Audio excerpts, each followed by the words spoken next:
Asate Ekatvena Patatvena Mahina Vishvatamukhan. One more. Jaya Chapyanye Yanto Asate Ekatvena Patatvena Jnana Yajnana, by cultivation of knowledge. Cha, also. Api, certainly. Anye, others. Yajanta, sacrificing. Ma, me. Upasate, worship. Ekatvena, in oneness.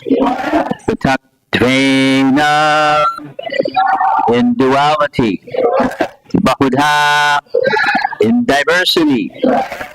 Vishvataha Mukham, and in the universal form. Translation: others who engage in sacrifice by the cultivation of knowledge worship the Supreme Lord as one without a second, as diverse in many, and in the universal form. Purport: this verse is the summary of the previous verses. The Lord tells Arjuna that those who are purely in Krishna consciousness and do not know anything other than Krishna are called Mahatma. Yet, there are other persons who are not exactly in the position of Mahatma, but who worship Krishna also in different ways. Some of them have already been described as the distressed, the financially destitute, the inquisitive, and those who are engaged in the cultivation of knowledge. But there are others who are still lower, and these are divided into three. One, he who worships himself as one with the Supreme Lord. Two, he who concocts some form of the Supreme Lord and worships that. And three, he who accepts the universal form, the Vishwarup of the Supreme Personality Godhead, and worships that. Out of the three, the lowest, those who worship themselves as the Supreme Lord, thinking themselves to be monists, are most predominant. Such people think themselves to be the Supreme Lord, and in this mentality they worship themselves. This is also a type of God worship, for they can understand that they are not the material body, but are actually spirit soul. At least such a sense is prominent. Generally, the impersonalists worship the Supreme Lord in this way. The second class includes the worshippers of the demigods, those who worship by imagination, considering any form to be the form of the Supreme Lord. And the third class includes those who cannot conceive of anything beyond the manifestation of this material universe. They consider the universe to be the supreme organism or entity and worship that. The universe is also a form of the Lord.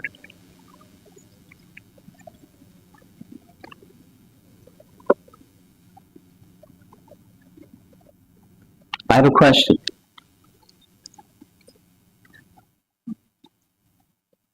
How many persons, could you raise your hand if you're in the category of a newer devotee and you'd like a little background to help you understand the context of this verse?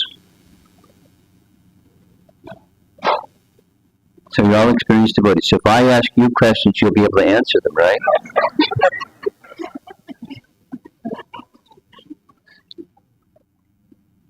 First question. You ready? Now, show of hands. When just Don't make me call on somebody that doesn't raise their hand, but I can do that too.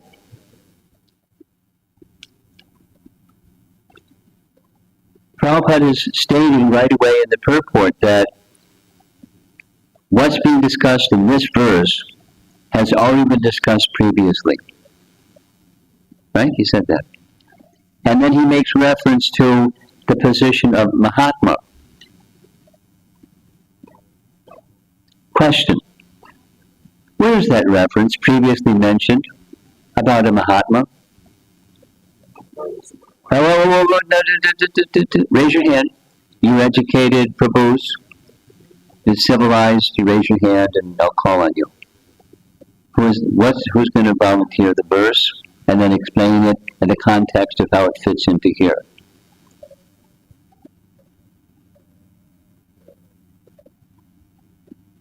Somebody said the verse. You said the verse? Who said the verse?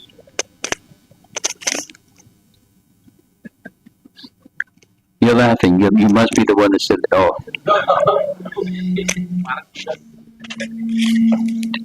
Just say the verse. Just say the verse. Please. Slowly, please. Slowly. Mahatmanas tamam partha daivim prakritim ashata bhajantyananya manaso gyatva bhotanim abhyayam. Essence, not word for word, but the essence of the translation is great souls.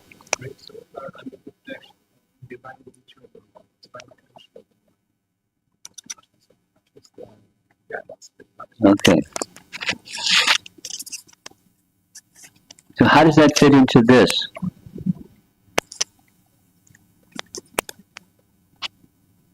No. You're a learned person. Just answer the question.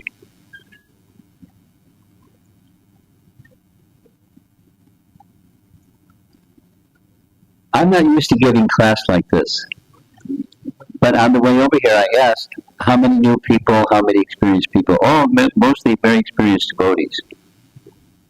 So I got my experienced devotee uniform on and making you pay attention instead of falling,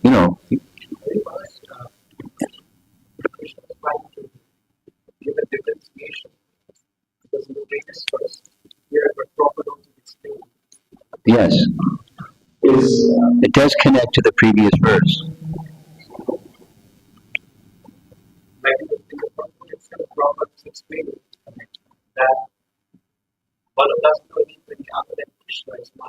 Yeah.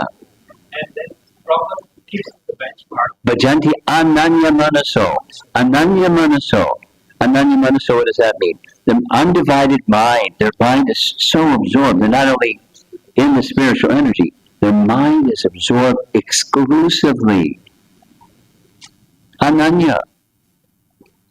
In Krishna. And where there's Krishna, there's the spiritual potency. Krishna and the spiritual potency, completely absorbed. Okay, now that I've got you a little anxious, I'm going to say a few things, rather than ask the next 6 questions.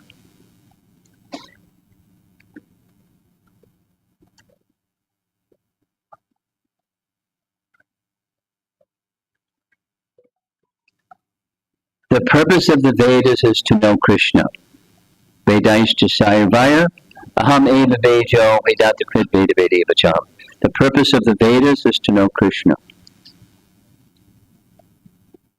We all agree. And the means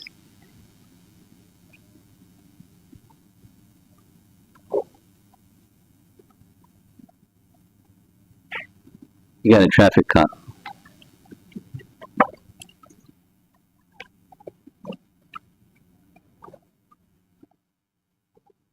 The means of knowing Krishna is, the only means of knowing Krishna is Bhaktyamam Abhijanati Yavanyasyasmi Tatvata.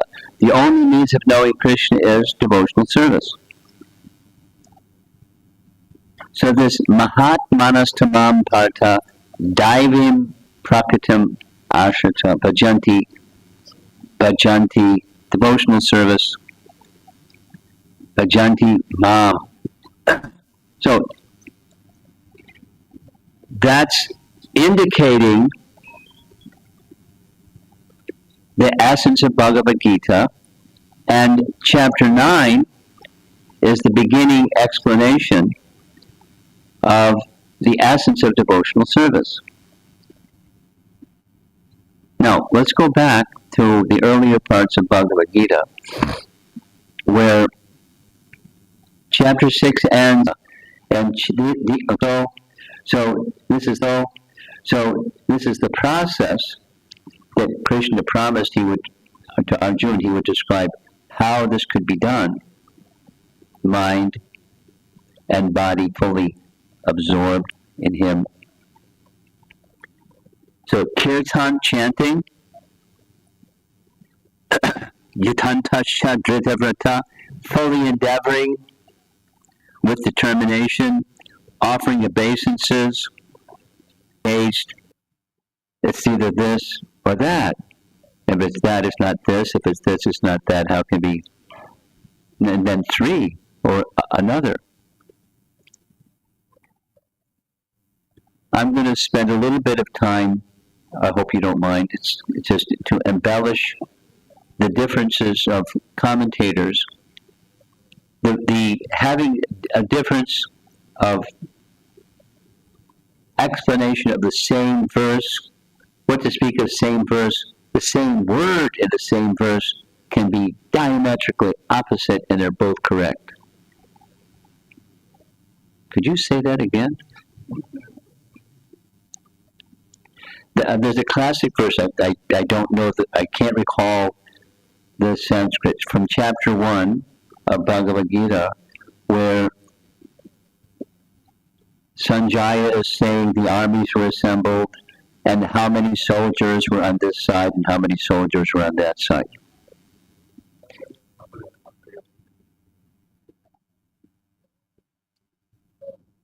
So you know this particular reference? The reference says, Vishwanath Chakravarti Thakur says, the opposite of what Baladev Vijayabhusan says. One says, the armies were immeasurable. Apareya, right?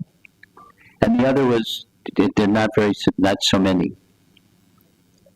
And was Baladev Vijayabhusan disloyal to Vishwanath Chakravarti Thakur? I'm going to do better than him. I'm going to say something completely the opposite of what him. So there. The rule is,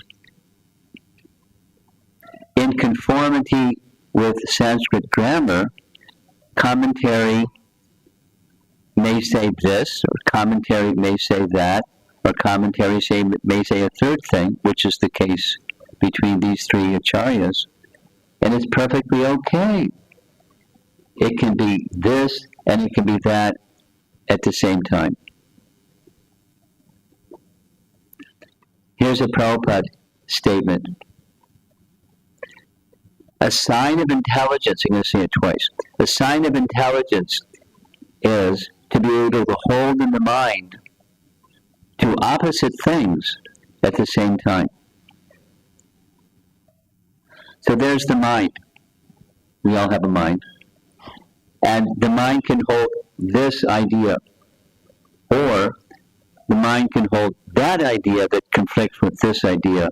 And intelligence is the capacity to hold both ideas within the mind at the same time. That's a function of intelligence. Most of us are not very intelligent. Before coming here, I was in Hong Kong. Really nice devotee. 3 times in 3 different classes, we were discussing Canto 1, Chapter 2. And he was struggling, sincerely, with the Achinta Beta Beta Tattva topic. It didn't surface like that, but that was the topic that he was struggling with. I won't go into the details of the dialogue. But it's not easy, because if it's this, that's not this. So how can it be simultaneously one and different? Krishna can do it. He can be bigger than the biggest and smaller than the smallest at the same time. He can be within everything and outside of everything at the same time. But how do you think of that? It's inconceivable. So how do you conceive of the inconceivable? The mind can't get around it, but the intelligence can. So this verse is people that want to understand the Supreme by the exercise of intelligence, and according to their particular category, 3 categories of intelligence, they see the Supreme differently. The same object seen by a different person or group of persons. Same object can be seen through this lens or that lens or another lens, and they're convinced that that's what the object is, because they're looking through the lens that sees this, that, or the other thing. But it's the same object. And Krishna is accepting, and our commentators are accepting, they are also devotees. They're not in the same standard of the Mahatma, or the same standard as the verse spoken before this one, text 14. But they still mix chanting, they mix worship. The principles of bhakti are within what they do, but their understanding is incomplete. You just put it nicely. It's incomplete.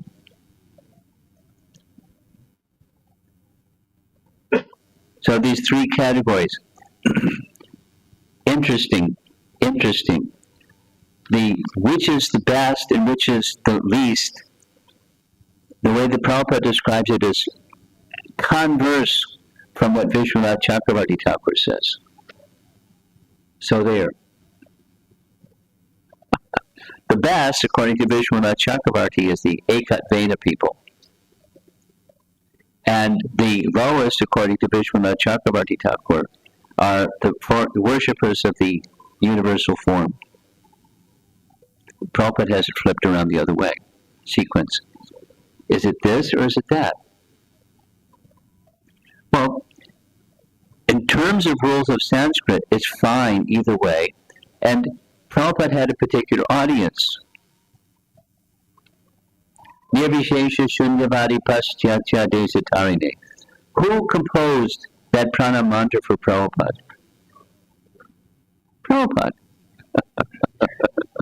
Nobody knew Sanskrit.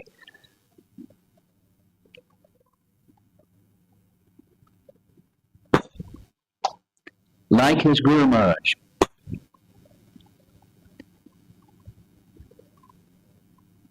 He's strict follower of his Guru Maharaj. All the way. Everything. Without details, everything. Strict follower of Guru Maharaj. Bhakti Siddhanta.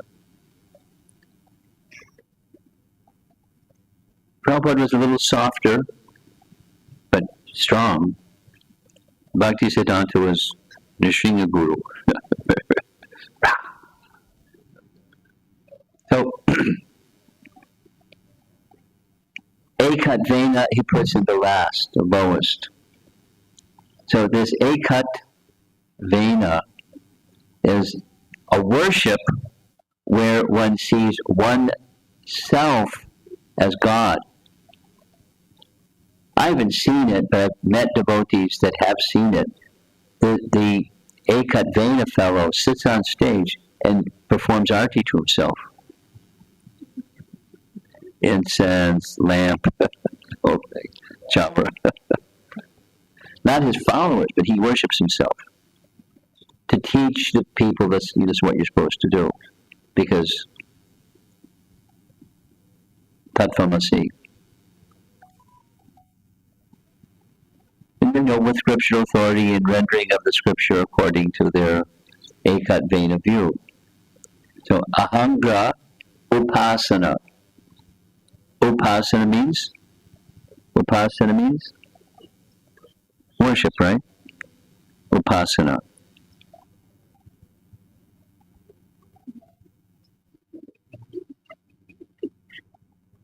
The divisions of the Vedas, or the approach to the Vedas. Anyway, upasana, the topmost division of the Vedas. Worship. Aham. Worship themselves. That's these folks. Now, the way Vishwanath Chakravarti Thakur describes, slightly different, but it's easy to understand. They accept some deity, and to them, the some deity that they accept, they are that. So some take Indra, some take this one, some take that one. And Gopal, I am Gopal.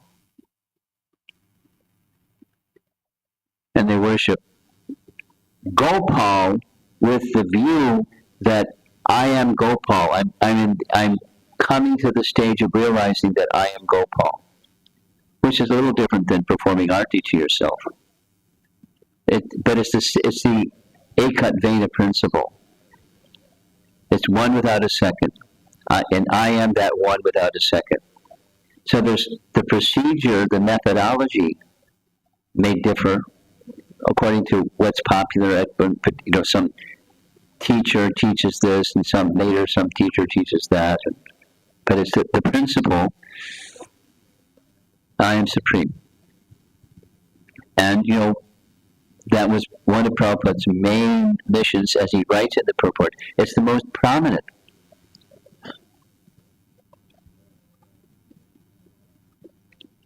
I don't know your experience here in Singapore. It's probably the same as what Prabhupada writes here.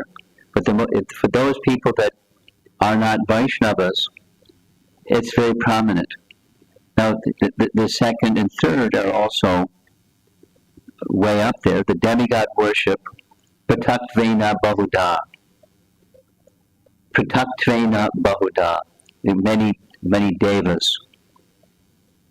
The way the Vishwanath Chakravarti Thakur says is Prataktvena. It differs from what Prabhupada has written here. I'm just presenting it, not to confuse you. There are different ways of looking at the same thing. He indicates it's Prakriti in its different form. Prakriti,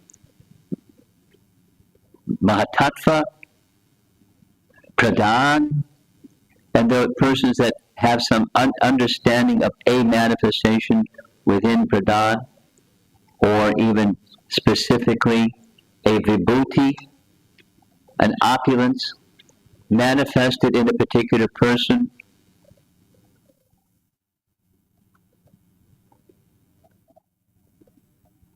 A deva manifests a particular power, and they worship the power of that deva with the understanding that that's access unto the Supreme.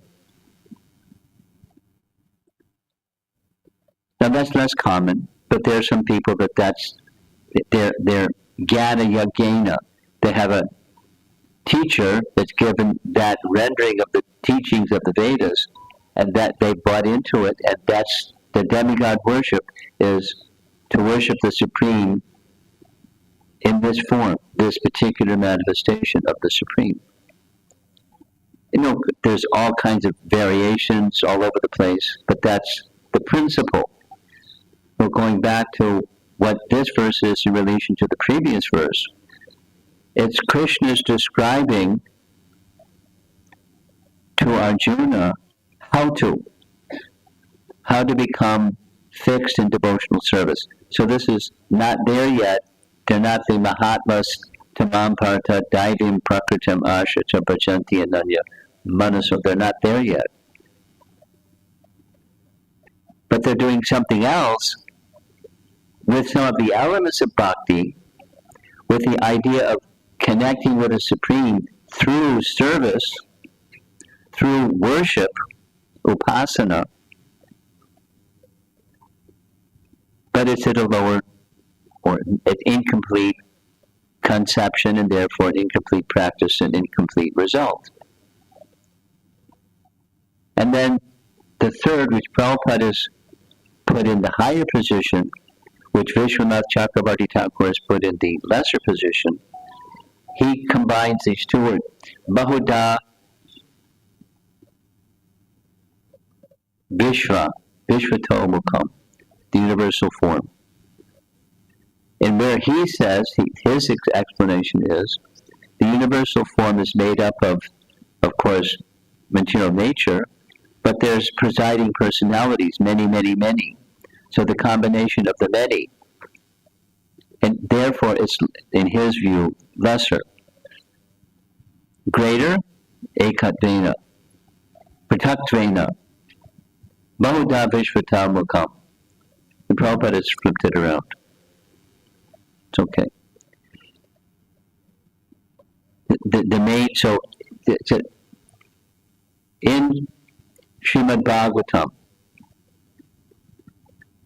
I'm speaking to an audience that you've been around for a while, so I hope you don't mind the fireworks.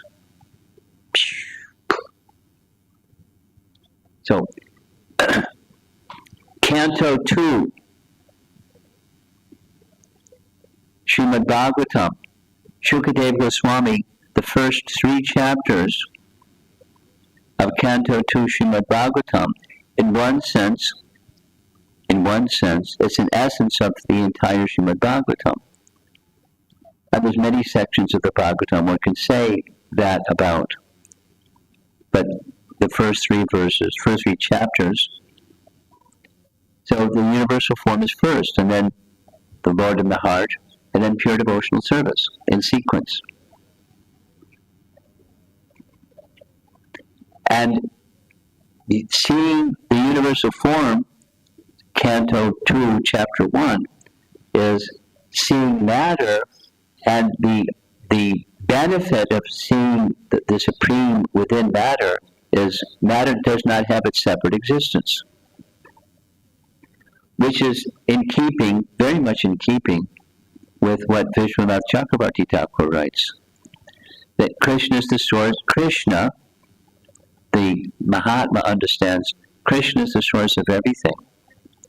It's declared in multiple places in Bhagavad Gita and multiple places in the Bhagavatam. Krishna is the source of everything.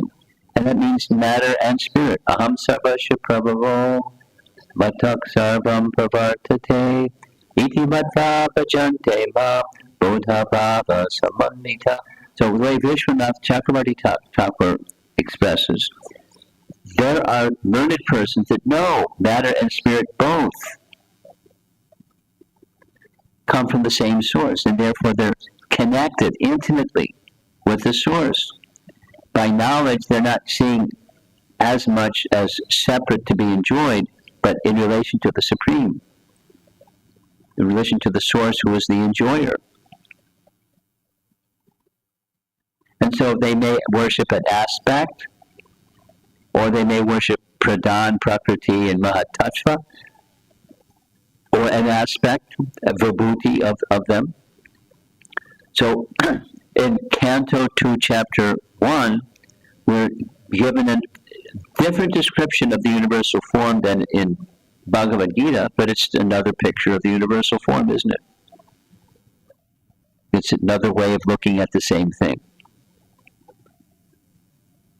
And according to Canto 2, Chapter 2, that helps to purify one's existence so that one can leave that conception and that practice behind and go to the next stage of practice and conception, the localized feature of the Supreme.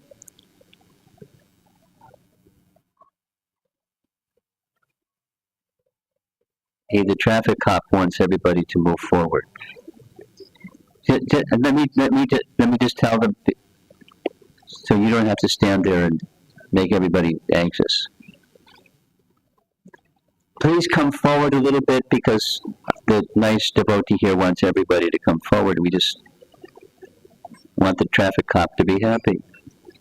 Ladies and look at that. The ladies are easier to work with than the man. Are you happy now? Because there are people coming in late and they're standing out in the stairwell. That's not nice.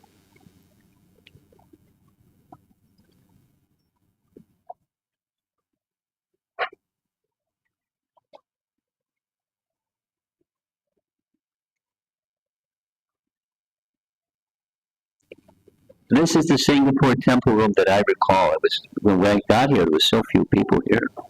Now it's look behind you, packed. A lot of people. And more coming. Okay. Canto 2, Chapter 1, Canto 2, Chapter 2. It leads. They're meant to lead to pure devotional service.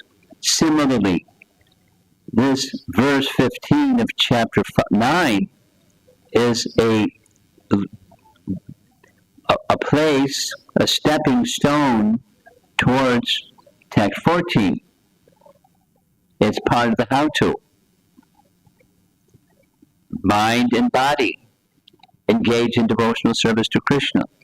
Vishwanath is very explicit that saying that the practices of chanting, remembering, reciting, praying, they're all part of what this verse 15 people do. So, Ekat Vena, Patak Vena, Mahoda Vishvato Mukam. 3 categories.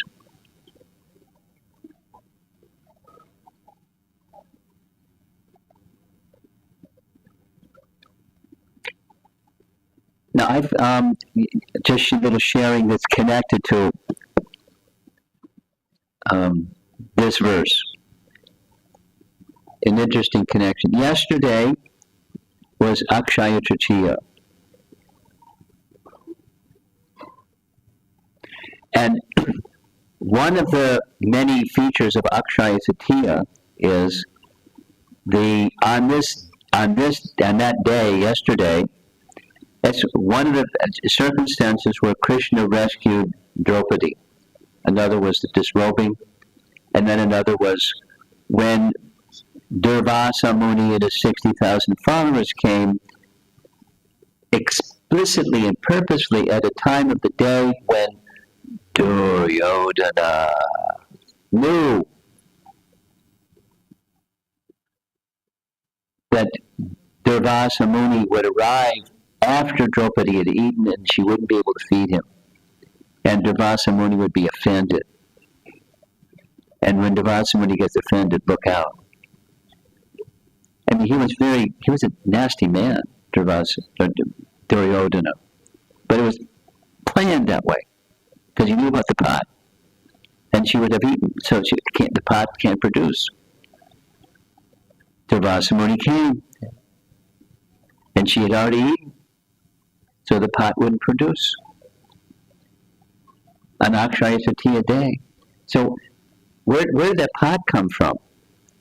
This is our discussion yesterday. So I said I'll do a little research. I had actually somebody else did the research, so here's the result. The question was, why was it that Yudhisthira underwent austerities so that the sun god would provide him with this Akshaya Patra?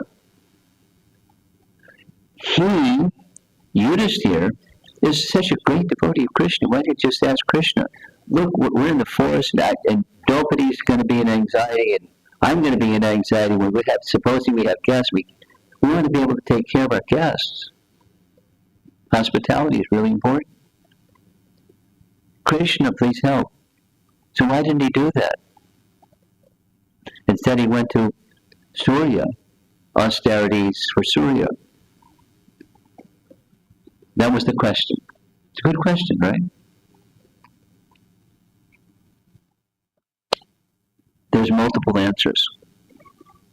But Madhvacharya supplied the answer, which relates to the part that relates to this verse, is those that there are some who worship devas with the understanding that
it'll be certain this.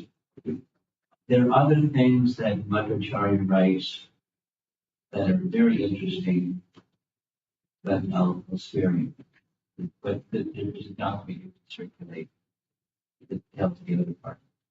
Madhvacharya has a, I'm going to say it quickly. We have an understanding that Madhvacharya doesn't have, or, there's differences. So we understand that the Pandavas are eternal associates. There's a Sanskrit phrase, Nityasuris, like eternal associates of Krishna. That's our understanding. And Sri Vaishnavas hold the same conception. But Madhva doesn't hold that conception.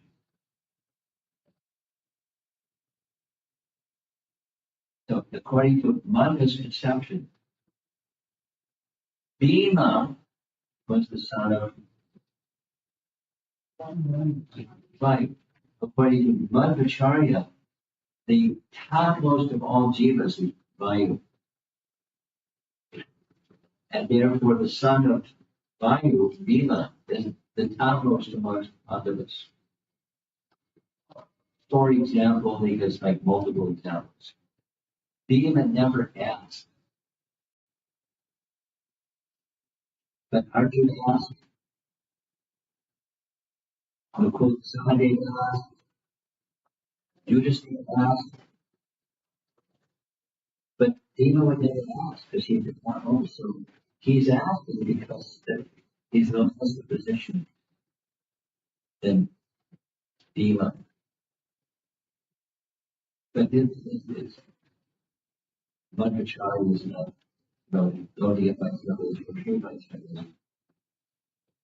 But it's a perspective on Why? It's perfectly okay for the citizen to ask because he's in a lesser diminished position compared to Bible and Dema and of course himself. This partial manifestation. Very interesting. Mandrachara, Mahaprabhu, Unites, and his followers have expanded on the same ideas. So, what does that have anything to do with verse 15 of chapter 9? Those who are worshiping the devas, this middle position, they have a conception, they have different conceptions. But one of those conceptions is that this deva represents the supreme or is sufficient for the supreme, and others even have an understanding that the supreme is Narayan and the events of their worship is active one to Narayan. There's different ways of bringing up worshippers. And ultimately, within the Vedas, and we'll go back to something you mentioned earlier, what's the purpose of the Vedas? One purpose. This verse is one of two verses, 14 to 15, that is describing devotional service and its gradations. That is devotional service that brings us to the position of our Krishna, interacting or slowly or directly. And the recommendation is directly, please.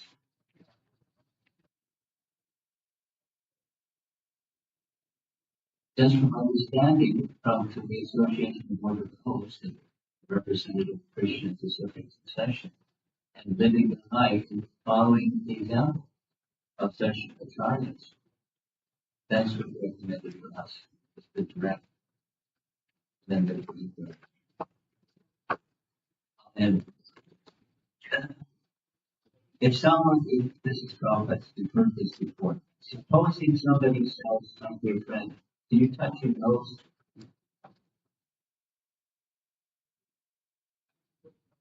You can also touch your nose around the back of the head, touching your nose. But then the direct method is much simpler. But the indirect is there for those that don't want to do that.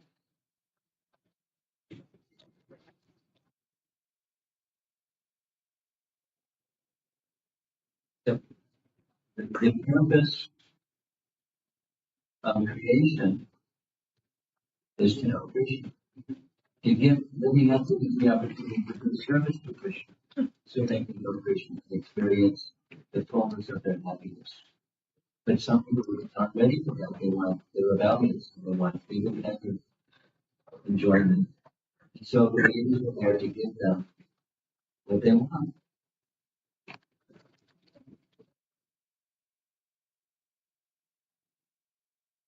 Reminding them again and again for the mystery to come from what they don't want, which is misery, but then they get happiness.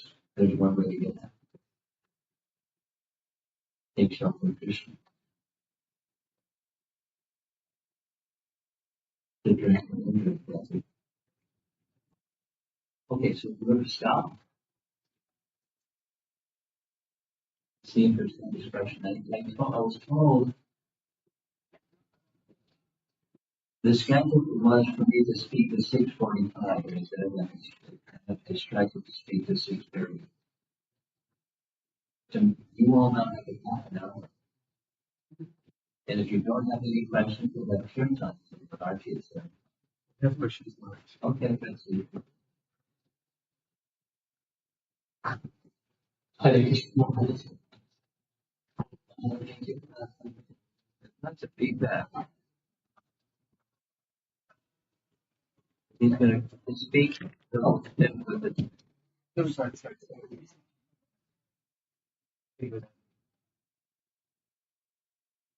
Go ahead, speak. Hare Krishna. Thank you for our wonderful. First I want to know like, how do you met the Prabhupada and like what inspire you to like get into bhakti and Oh, I'm not going to repeat the question. We can do that at the end. Next, he wants to know my more movie. So, next, yeah. Well, you mentioned about the political situation this that one can have contrasting ideas at the same time. Yeah, it's one is of intelligence running. Right. Okay, here comes the red light. Let's see if it's so audible.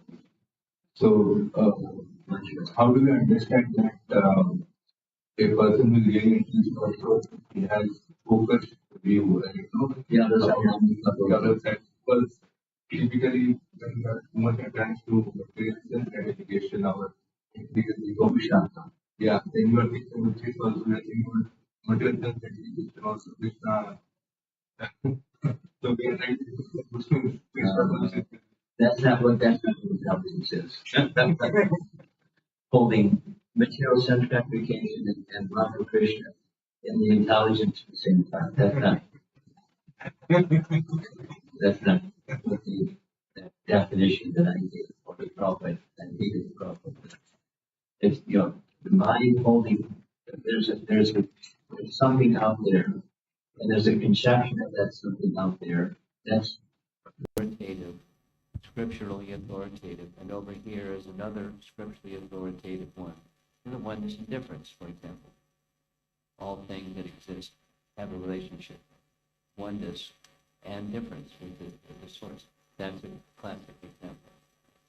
And there's other examples. I gave two of them. He's bigger than the biggest and smaller than the smallest at the same time, which is not physically possible. So how do you hold those two things in your mind at the same time? Not material spiritual. Maybe like say Lord's one of the Lord's qualities that he's very soft and at the same time he's very strong as well. Yeah.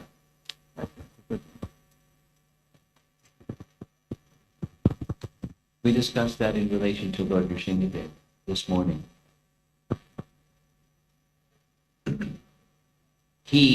Lord Nrsimhadev, was so angry. And so how is he kind to Hiranyakashipu? We got to the part. But how's he kind? Liberated. Freed him from all of his nastiness. Of course, what kind of liberation did he get? That's another question.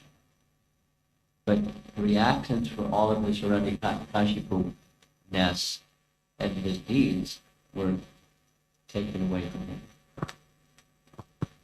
He didn't go back to Godhead yet because that happened 2 births later when Krishna came. It's another topic. So the Krishna's killing, the Supreme Lord of killing of demons, and is equal poised. Kindness. It's mercy. Someone else?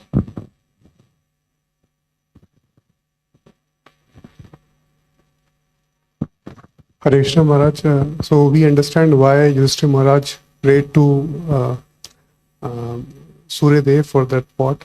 But I am always, we understand why Yudhishthira Maharaj prayed to Sun God for the pot. But there are so many instances like Krishna himself asking Arjuna to pray to Lord Shiva to get some weapons. So how do we understand why is Krishna asking Arjuna to pray to Lord Shiva for those weapons?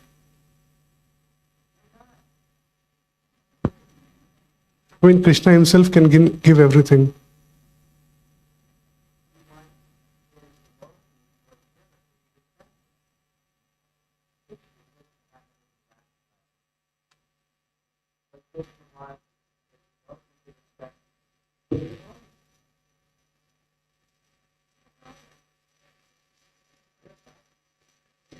No, so devotees can also maybe they follow Arjuna and they start praying to Lord Shiva to for things.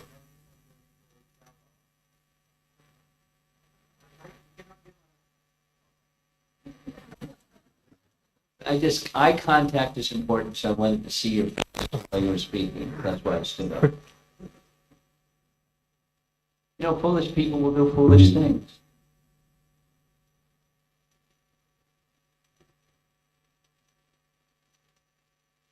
And to understand the purpose behind Krishna's activities takes bhakti. And one doesn't understand Krishna's activities, then they're going to imitate.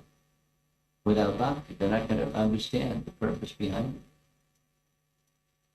You know, what Krishna performed rasa dance. Then some people imitate. So Krishna shouldn't have performed rasa dance because people would imitate. Krishna shouldn't have done what he did with Arjuna because people will imitate. He has a purpose.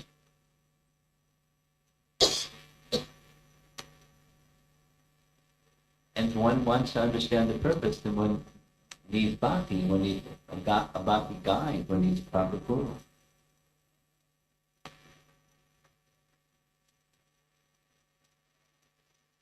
What do you think? Is that all right? I'm waiting for the yeah, but. Okay? Yes, Maharaj. I mean, I'm not still very clear in which cases to follow what these personalities are doing and which cases not to follow. Supposing you get puzzled, what do you do when you get puzzled? I'll ask senior devotees. And you just hit the pause button until you get a clarity. You don't start imitating. Okay, Maharaj. Thank you, Maharaj. The Vedas are filled with opportunities to misunderstand and get the lesser level of understanding and do that. Thinking that's it, because that's it. Because it corresponds with my consciousness, my scope of understanding what happiness is. Really, the means of elevation has to have a desire for that proper elevation and someone who can guide us. You know, in a brake pedal, we should follow the steering wheel.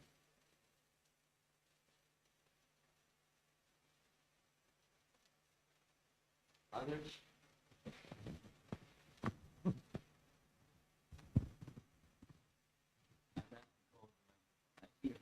Hare, Hare Krishna Maharaj. So another way to understand this could be, for example, like we don't go to Krishna for material things, and Krishna probably doesn't tell us to come.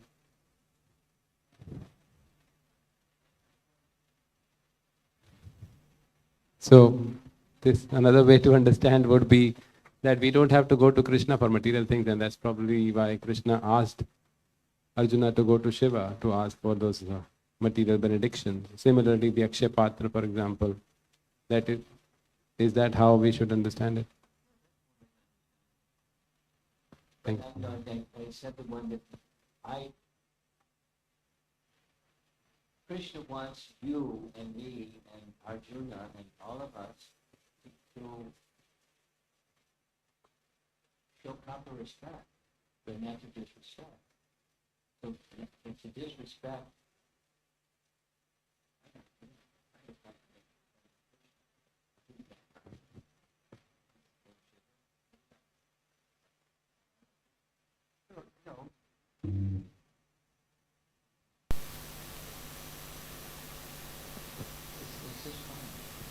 It's similar, like, you have different portfolios that are given to different people, so you have to respect. Be kind to me. Sorry. My hearing is bad. Speak slowly. So it's like different portfolios have been assigned to different demigods, right? So we have to respect those demigods. Don't disrespect. You respect. Right. Doesn't mean you don't flatter them.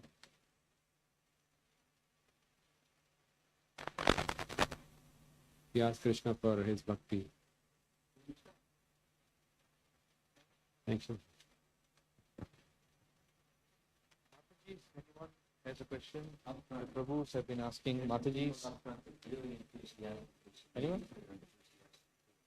Okay, we'll give a chance to the Mataji's as well, Prabhu. Anyone from the Mataji's side? I thought I saw a hand go up just now. No? Okay.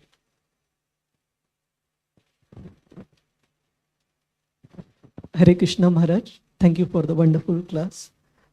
Maharaj, it is further away. Okay. Is it? Hare Krishna. Hare Krishna. It's bit surprising to see Maharaj in Bhagavad Gita, Krishna categorizing the impersonalist as one of his indirect worshippers. Isn't it nice? How is Krishna's thinking? Yes, Maharaj. But how do we reconcile that with Krishna in other forms, say as Lord Chaitanya Mahaprabhu, specifically asking devotees to avoid even the writings of the impersonalists, not to associate with them, even in a remote way. So, and the behavior of our predecessor acharyas like Srila Bhaktisiddhanta Saraswati Thakur, Srila Prabhupada, where they were very heavy in dealing with the impersonalist. So how do we reconcile the two? They were even compassionate towards the sense gratifiers, Lord Chaitanya Mahaprabhu or the acharyas. But here we see Krishna categorizing them as sort of in the hierarchy of worshipping Krishna.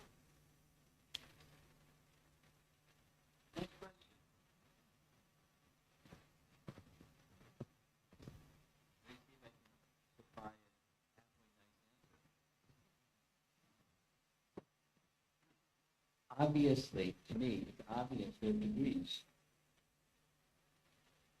of impersonalism, or the degrees of how to address those who have a degree of impersonalism.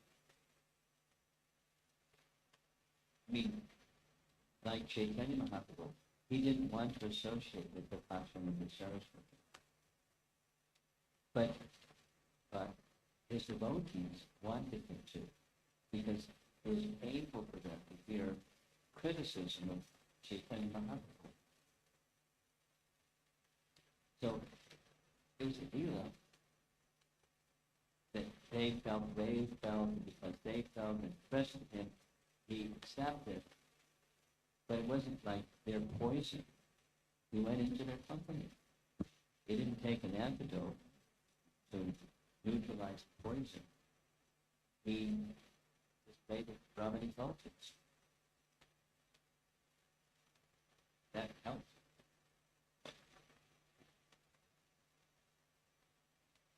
And then he spoke, and that helped. That moved their hearts. His humility, his conduct, his words. At the same time, he said what he said, which is, a reference.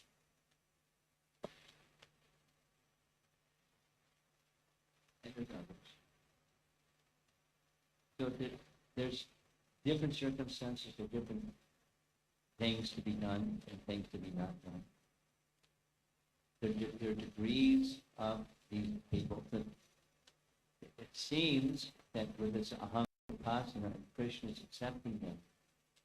It's the ahanga upasana folks have an idea that there is a supreme. They just are misguided. It's something like, Brahman, Parama, and Bhagavan. This was the verse that we were discussing in Hong Kong. This devotee got spun out. Because Brahman is partial recognition of the absolute truth. So they worship Brahman. And their worship Brahman wanted to become one with Brahman. So it depends on how hard-hearted they are and the association that they have. But specifically, what Vishwanath Chakravarti Thakur says about those folks is they still engage in chanting. Namaskar Stamam.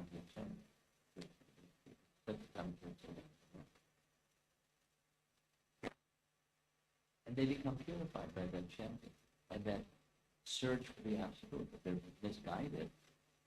But it's on that front, my understanding is, it's on that front when the Krishna acceptor is a Siddhonis, just in a lesser stage of the Siddhonis. Then there's the further extreme where they just vilify those that accept God has qualities. Those who were engaged in bhakti, that was what Prakasha Siraswati and his followers. So there's degrees, and there are different ways of interacting with one person. So we're not Chaitanya Mahaprabhu, we don't have that capacity. But here's to go back to your question specifically: why do we have this difference between some statements over here and Krishna, including them as the earlier stages of bhakti over there? Because it depends on the purpose of their pursuit.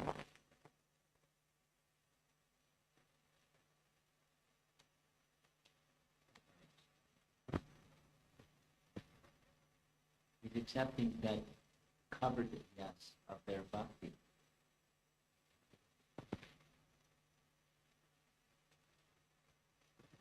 Very broad.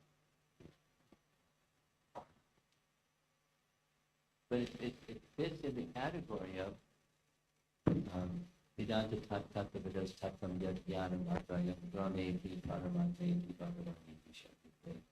And Prabhupada's statement in that purport with strong Srila Prabhupada, they're transcendentalists. In that sense, which is included in this transcendentalist, connecting to him indirectly, with some of the same elements of those that are doing indirectly. They don't have the capacity to follow the sadhana of the Mahatmas, so they have another sadhana. They're consistent with that other sadhana of the conception.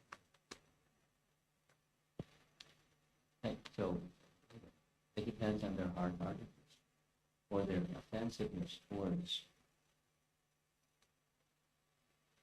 Bhagavan, the spiritual personal conception.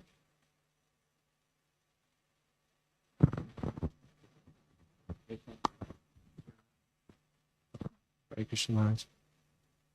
Maharaj, on this question of this impersonalism, though we as devotees sadhakas, we know our philosophy is very personal, but I see sometimes in my own way, in my own behavior, my behavior becomes impersonal.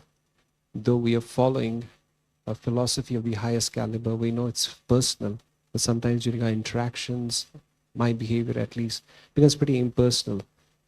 So I have two parts of this question. One, of course, how does this cloud of impersonalism on a tattva level is removed? And on this level, in terms of our behavior, how do we remove this tendency of exhibiting impersonalism in our behavior while following personalism theory? Well, the second one is pretty easy for me, pretty easy to understand. We're conditioned souls. We're covered. So we practitioners of sadhana bhakti, we accept, we have brought into the concept and the lifestyle that's meant to free us from our contamination. But why is that tendency? Because it's the contamination tendency.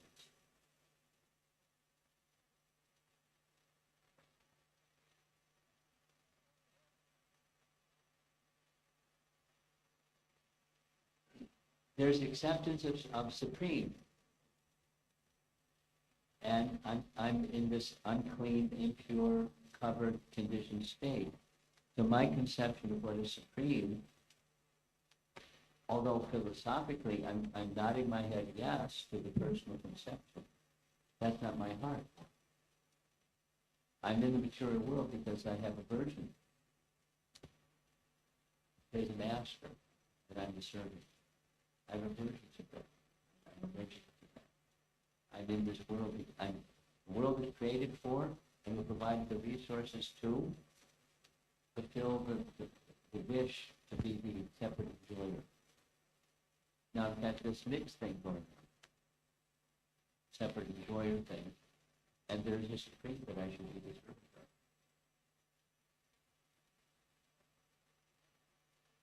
We're not there yet. So if it's not, if it's sadhana bhakti is the principle or the practice, but it is the principle of sadhana bhakti. It's right in Goswami's definition. Dr. Swami Simple. That which awakens bhava, that's sadhana. Maybe his definition. So supposing we're not awakening bhava, how about you if I'm doing this bhava, awakening bhava? It's pretty slow, right? But it's built into the system. So if it's, we haven't picked up on the essence sufficiently, and therefore, in the beginning, really beginning stages, however long someone's doing sadhana bhakti, at the beginning stages of sadhana bhakti, because of this inverted tendency, except that it is supreme, but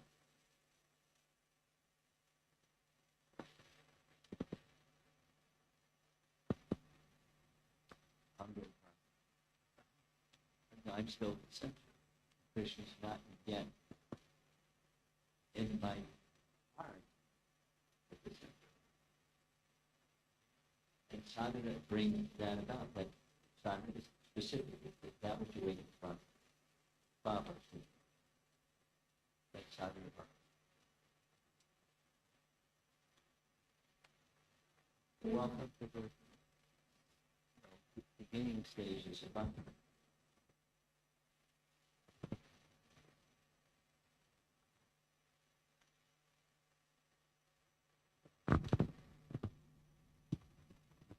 Hare Krishna Maharaj. Maharaj, in some of our interactions with newcomers, or at least with so-called new devotees, the topic of demigod worship comes. It's the topic of Demigod worship or demigod worship. Yeah. Of the newcomers. Okay. So when you're interacting with them, they are worshipper of Lord Ganesh, Lord Shiva, Mata Rani. Yeah. So one explanation which we as devotees give them is that there should be only one supreme. There could only be one supreme. Because supreme, if there are 10, then it becomes very contradictory. And you sort of address this, that there are different types of demigod worshippers who think that this portion is sufficient for me. I think you gave two definitions, two levels of demigod worshipper. One where Speak slowly. so you give two degrees of or two types of demigod worshippers. Yeah. First type you said was that they're worshipping demigod as a supreme, a portion of supreme, and that's adequate for them. And second, they think that the supreme, the demigod has supreme Lord in their heart, something on those lines, which is quite powerful, Maharaj. But is this explanation which we give to those newcomers that there should be only one supreme? So you may want to think about it. Who is that supreme? Is there a nicer way to, I would say, stimulate some curiosity in there?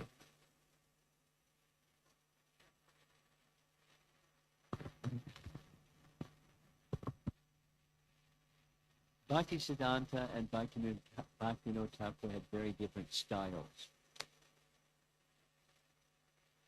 Bhaktivinoda Thakur's style, in simple terms, is humble persuasion. Bhaktisiddhanta was confrontation. So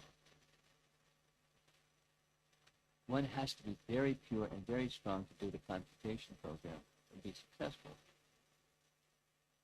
Otherwise, you're going to lose your audience. And I was listening to room conversations, like, hours and hours and hours.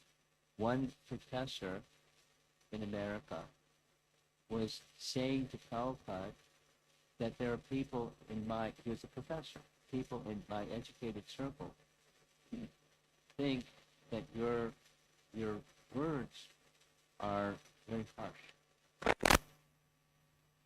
And then Prabhupada immediately responded, you tell me where my words are harsh. Because then you like paused and said it 6 times. Because I'm just speaking Krishna's words. So you're saying Krishna's harsh. I'm just speaking Krishna's words. So no, he was strong when needed, but he was soft when needed too. But a lot of, so you and I are not Prabhupada. Prabhupada's not Bhaktisiddhanta or Bhaktivedanta. But humble persuasion, to me, makes the most sense when you, 2 things. You exhibit the character of a sadhu consistently. And sadhus aren't, by definition, just tolerant. I'm okay, you're okay. Tolerant means you're not critical and condemning, but you're accepting that somebody else is in another place. And then you model the place that you wish for them to come to. And then when they see that quality in you, their defenses go down, and then you can depend. Then the next is, what do you say? First is, how do you behave? And then, what do you say? So it depends on the person. And my sense is different persons can take different messages in different ways at different times. You have to know it's relationship-based. Now, when Prabhupada was writing, he was writing for the world. And his writing was consistent with the Bhagavatam and Bhagavad Gita. And he spoke strongly because he saw the necessity. But you and I may not have that capacity. Purity capacity. So we may be a little softer. But what you said is, it depends on how it's said and, the relationship unto whom you're saying it. But to invite them to come to turn the light on, please.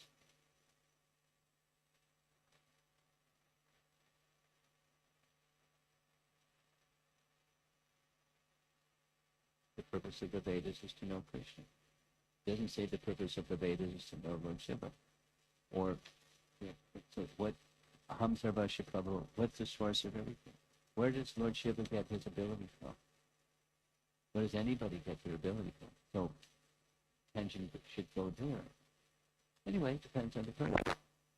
And their scripture, the strength of their interest in studying scripture, of hearing from an authorized person. So it depends on the person and the relationship with the person. But above all, be of good character.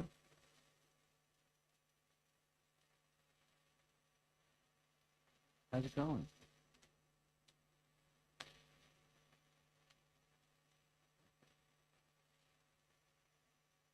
Good. That okay with you? We'll try again on the ladies' side. One more time. I see 2 hands. Look at that. Bring the microphone over here.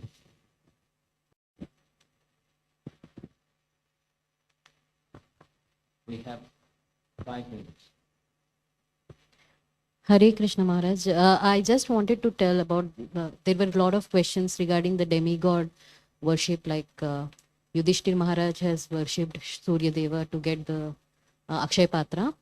So, actually I wanted to tell this one also, that Radharani also worshipped Surya Deva for Krishna's health. Yeah. So there. Yeah, so it is not that like Krishna is going to suffer from bad health if she doesn't worship, but still. So you want to, you're making a comment, you're not so much asking a question. Yes, Maharaj. Just wanted to add. Her worship of Surya Dev is, again, Surya Narayan. Yes. Over thought one enough. That was your question? Hare Krishna, Prabhuji. So continuing on the demigod's glorification when the newcomers discuss. So one statement made was in Bhagavad Gita or other scriptures, Krishna as a leader glorifies himself, but Lord Brahma or Brahma or Lord Shiva, he doesn't glorify himself. So why Krishna is self-glorifying while Lord Brahma and Shiva has equal powers? That is question asked. What is the right Do you answer? have that question? Have you heard people ask that question? Newcomers do ask this question when they compare that demigods are The equal. question again, that the newcomers ask is, why is it that Krishna is glorifying himself? Well, he's revealing the absolute truth. The absolute truth is that which from which everything comes, and Krishna is making it clear. He's that which everything comes. And the purpose of life is to come to that stage where you know that which is the source of everything, the absolute truth. So he's speaking the absolute truth. No problem. It's he's the highest authority.